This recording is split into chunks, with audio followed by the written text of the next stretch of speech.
ఉస్మానియా 100 ఏళ్ల చరిత్ర. కానీ వాస్తవాల విషయానికి వస్తే ఉస్మానియా యూనివర్సిటీ లోపల ఉండే ఏవైతే లేడీస్ హాస్టల్ ఉంటాయో వాళ్ళకి సెక్యూరిటీ లేకుండా పోయింది. 2 రోజుల క్రితం ఒక అగంతకుడు ఏదైతే అమ్మాయిలు ఉండే హాస్టల్లోకి చొరబడ్డాడు. దీంతో అమ్మాయిలు ఎవరైతే లోపల ఉన్నారో లేడీస్ అందరూ భయపడి బయటికి పరుగులు తీశారు. దీంతో వెంటనే సెక్యూరిటీ లోపం వల్లనే ఇది జరిగిందని ఎవరైతే పిహెచ్డి స్టూడెంట్లు ఉంటారో వాళ్ళు ధర్నా చేశారు.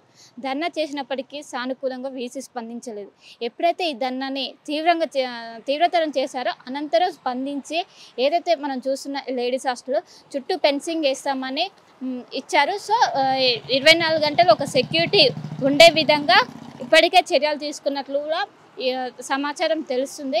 సో అమ్మాయిలకి సెక్యూరిటీ అందించడంలో విఫలమైందని మనం చెప్పుకోవచ్చు.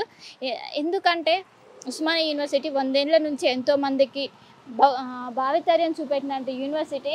అలాంటి యూనివర్సిటీలో ఏదైతే లేడీస్ హాస్టల్ ఉంటుందో అందులో చుట్టూ మనం చూసుకున్నట్లయితే చుట్టూ ఫెన్సింగ్ ఉన్నప్పటికీ కేవలం భద్రత లోపం వల్లనే ఆ అగంతకుడు లోపలికి వెళ్ళారు. ఎవరైతే వీళ్ళ అగంతకుడు వెళ్ళడంతో ఎవరైతే మహిళలు ఆ సమయంలో ఉంటారో వాళ్ళందరూ వెంటనే ఏం దోచిన పరిస్థితుల్లో బయటికి పరుగులు పెట్టారు. సో దీన్ని నిరసిస్తూ పెద్ద ఎత్తున రోడ్డు పైన బైఠాయించి ఎవరైతే పిహెచ్డి స్టూడెంట్లు ఉంటారో వాళ్ళు ధర్నా చేశారు.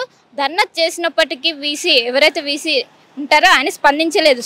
సో ఇది ఇంకా తీవ్రతరం. వీసీ స్పందించే వరకు మేము ఇలానే చేసాం అన్నప్పుడు ఆ తరుణంలో ఆయన స్పందించి వెంటనే ఏదైతే ఫెన్సింగ్ ఉంటుందో దాన్ని ఇంకా ఇప్పుడు మనం ఫ్రంట్ సైడ్ బ్యాక్ సైడ్ కూడా మొత్తం ఏర్పాటు చేసి 24 గంటలు లేడీస్ హాస్టల్ ముందు ఖచ్చితంగా ఒక లేడీ సెక్యూరిటీని ఉంచే విధంగా ఏర్పాట్లు తీసుకుంటే మెయిన్ సీసీ కెమెరాలు పనిచేయని చోట కూడా సీసీ కెమెరాలను ఉంచుతామని అనడంతో వాళ్ళు ఏదైతే నిరసన చేపట్టారో దాన్ని విరమించుకున్నారు. సో మొత్తం మీద ఈ విధంగా పరిస్థితి మనం చూసుకోవచ్చు. సో ఈ భద్రత లోపించడం వల్ల అమ్మాయిలలో ఎవరైతే అమ్మాయిలు ఉంటారో ఆ సమయంలో వీడియోలు తీసి వాళ్ళని బెదిరించడానికి పాల్పడ్డారు. వెంటనే వాళ్ళు అలర్ట్ అయ్యి సమ్మెకు పిలుపునిచ్చారు.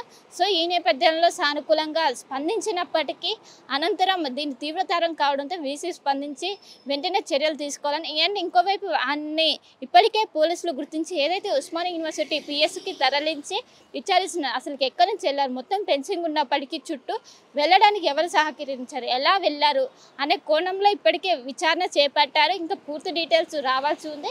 సో ఇప్పటికే 2 రోజుల్లో భాగంగా ఇప్పటికీ ఇంకా పూర్తి డీటెయిల్స్ తెలియలేదు.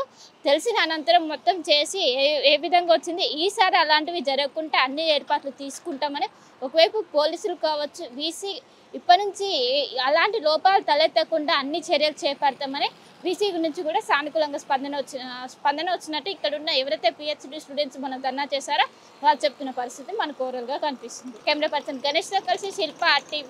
మరిన్ని వీడియోస్ కోసం ఛానల్ ని సబ్స్క్రైబ్ చేయండి. లేటెస్ట్ అప్డేట్స్ కోసం వాట్సాప్ ఛానల్ ని ఫాలో చేయండి. అండ్ లింక్ డిస్క్రిప్షన్ లో ఉంది.